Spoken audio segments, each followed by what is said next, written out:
On the 20th of November, there is significant news from the Siversk direction. Under mounting pressure to achieve promised results, Russian commanders launched a desperate final wave of armored vehicles to breach the Ukrainian stronghold around Ivano-Darivka. However, this move ended in such a disaster that the Russian generals were arrested, and the whole Russian Surs offensive was completely cancelled. After initial Russian attempts to storm the Ukrainian defensive positions on the hill ridge above Ivano-Darivka from the south led to heavy losses, Russian forces changed the vector of their attack to the northeast of the village.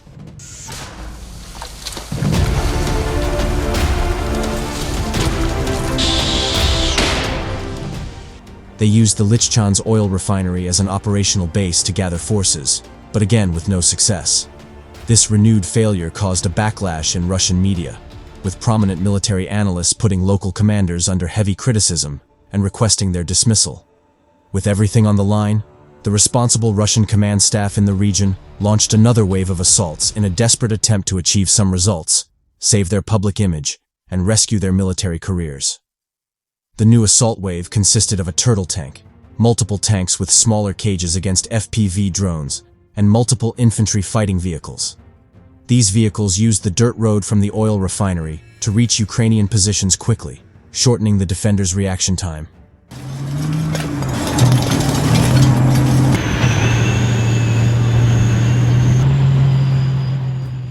Drone operators from the 4th Rapid Reaction Brigade Rubish of the National Guard of Ukraine released a video showcasing the strength and preparedness of their defenses. The footage emphasizes the critical role of early detection in successfully repelling enemy assaults. Typically, drone reconnaissance units conduct continuous day and night surveillance across every sector of the front line. This persistent monitoring prevents surprise attacks and ensures swift, decisive reactions, an essential factor in maintaining effective defense.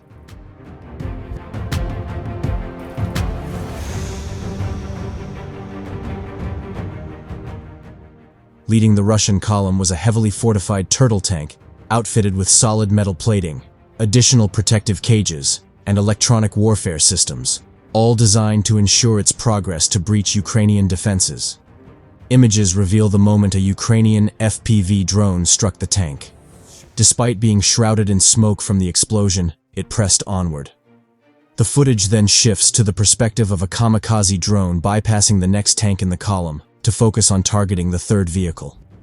This tactic maximized disruption and chaos within the Russian assault group, hindering their advance.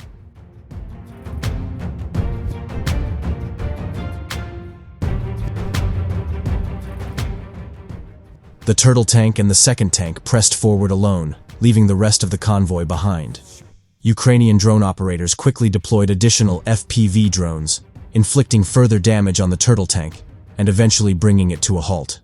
This forced the crew of the second tank to change direction, turning it sideways, a risky maneuver that soon proved disastrous as Ukrainian forces had enhanced the dense minefields in the area. As a result, the second tank struck a mine and erupted in a spectacular explosion. Moments later, another tank advancing from the rear met a similar fate, exploding after being hit by a drone strike.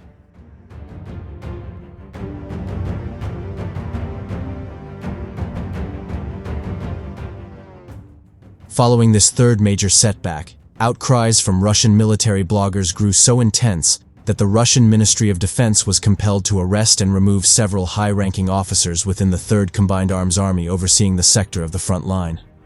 Among those dismissed were the Army's commander, the Chief of Staff, and the commander of the 7th Motorized Rifle Brigade. They were charged with submitting false reports to their superiors and orchestrating poorly conceived assaults near Siversk.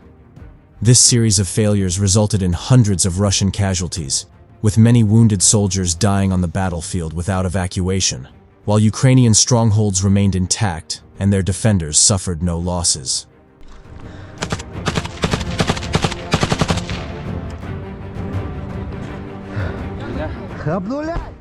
Sources within the Russian military revealed that authorities also removed the commanders of several unnamed battalions, and are investigating the 6th and 123rd Motorized Rifle Brigades of the same army group for concealing losses and misrepresenting the situation in this sector. The Russian military command initially ignored the outcry from analysts and bloggers.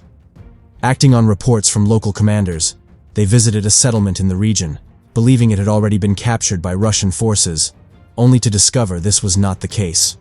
To cover up their mistake, the officers on the ground staged interviews with war correspondents to back up their false reports. This only fueled further outrage among the high commands once the deception came to light.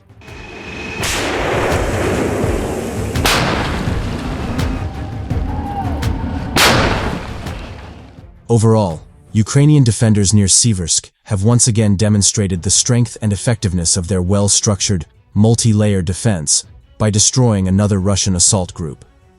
The heavy losses in the region have steadily increased tension within the Russian military command, which had already begun suspecting local officers of falsifying reports. With the latest wave of assaults coupled with the arrest and removal of commanders from the 3rd Combined Arms Army, Russian forces and their command structure are now in disarray, and the Surs offensive has been suspended. This turmoil offers Ukrainian forces a great opportunity to strengthen their defenses, improving their position for the near future.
Огонь!